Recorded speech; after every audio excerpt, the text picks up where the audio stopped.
the Titanic sounded her whistle and cast off her lines. Titanic's launch in May 1911 was watched by an estimated 100,000 people. Almost a year of fitting out followed, transforming the massive hull into the sumptuously appointed liner described by the White Star Line as the Queen of the Ocean. By March 1912, Titanic was ready for her maiden voyage. For Belfast, the triumphant culmination of many years' planning and labour. Before she could be handed over, Titanic had to undergo sea trials. On the 2nd of April 1912, she carried out a series of maneuvers in open water under the watchful eye of Board of Trade Inspector Francis Carruthers. Then, at 8 p.m. that evening, she departed Belfast for Southampton. She was preceded by a considerable weight of expectation. At Southampton, the White Star Line had already constructed the massive deep-water ocean dock, covering almost 16 acres and dredged to a depth of 40 feet. England's premier passenger port was flourishing, with new shops, restaurants and businesses opening to service the growing passenger trade. And job opportunities on board ship and in the docks brought migrants from all over Britain and Ireland. Almost 400 of Titanic's crew lived in Southampton's northern district. A national coal strike had left several ships laid up in dock, and the prospect of a job on Titanic was a welcome relief for crewmen who managed to sign up. On April 5th, Titanic was dressed in her signal flags and pennants as a Good Friday tribute to the people of Southampton who had welcomed her. Smith came aboard the Titanic to prepare for the Board of Trade muster at 8. Around 9:30, the first passengers arrived on the boat train from London Waterloo. By late morning, all the passengers and crew were aboard, minus 2 firemen who were delayed in a public house and missed the departure. At noon on April 10th, bang on time and fully expecting to be in New York within a few days, the Titanic sounded her whistle and cast off her lines. In May 1911 was watched by an estimated 100,000 people.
Slowly she reared up on end, till at last she was absolutely perpendicular. Then, quite quietly, but quicker and quicker, she seemed just to slide away onto the surface and disappear. As she vanished, everyone round me on the upturned boat, as though they could hardly believe it, just said, "She's gone."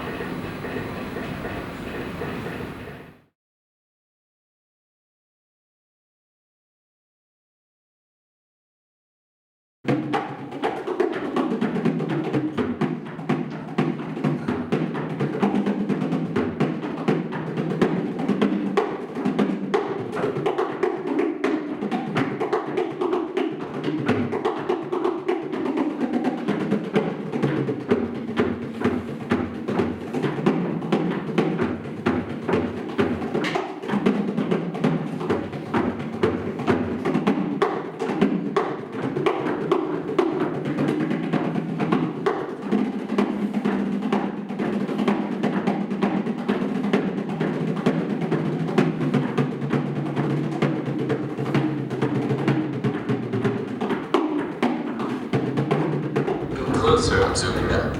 A chamber pod. Frying pan. So we're coming out of the back end of the debris field now. There's another memorial plaque between the two little capstans. We're right at the back of the ship. Even here, there's more of those rusticles all along it. The whole deck is covered in.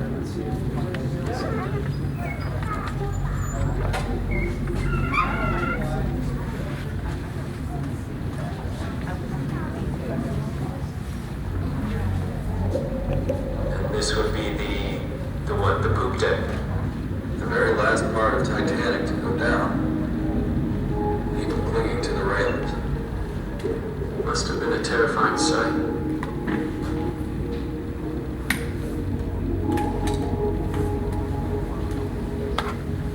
Here you go. I'll switch cameras. And there's Hercules, lighting up the darkness. It's unnerving. Do you ever get used to this? Not really. Amazes me every time. And that's it. Pretty much the same view as Dr. Ballard saw when he first explored it in '85. On our sonar, and we picked her up and we began driving towards her, expecting to see this giant ship come out of the dark, but instead we saw this narrow piece of metal. It looked like a slab facing us, just a few centimeters wide, and then we realized we were looking at the very cutting edge of the ship. And that cutting edge was literally plowed into the bottom and pushed the sediments up, and it was like the bow wake of a ship. I almost felt like I had to get out of the way. It was as if the Titanic was still trying to get to New York City. Finding the Titanic was the end of one story. We put the ship to rest. It was also the beginning of a new story. 72% of our planet is covered by the oceans. And we now realize that there's more history in the deep sea than all the museums of the world combined. So we can now move forward in undersea exploration, hopefully inspiring the next generation to take an interest in the ocean and to want to learn more.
those hills of old Virginia, from those Blue Ridge hills I did roam. When I die, won't you bury me on the mountain, far away to my Blue Ridge mountain home.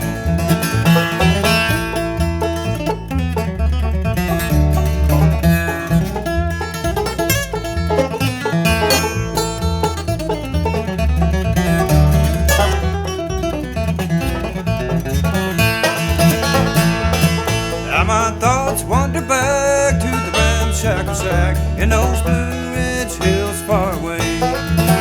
There my mother and dad are laid there to rest. They're sleeping in peace together there. Oh, I love those hills of old Virginia, from those Blue Ridge hills I did roam. When I die, won't you bury me on the mountain, far away to my Blue Ridge mountain home.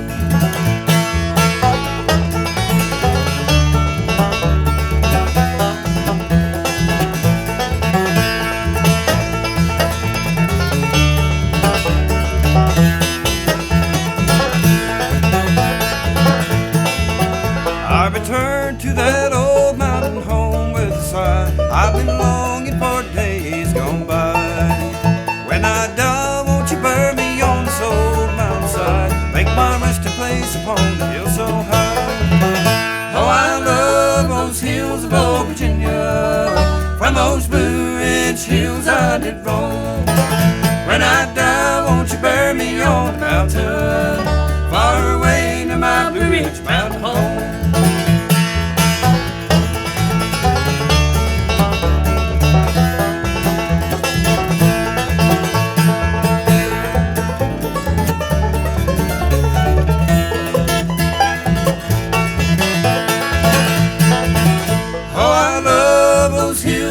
Virginia, from those Blue Ridge hills I did roam.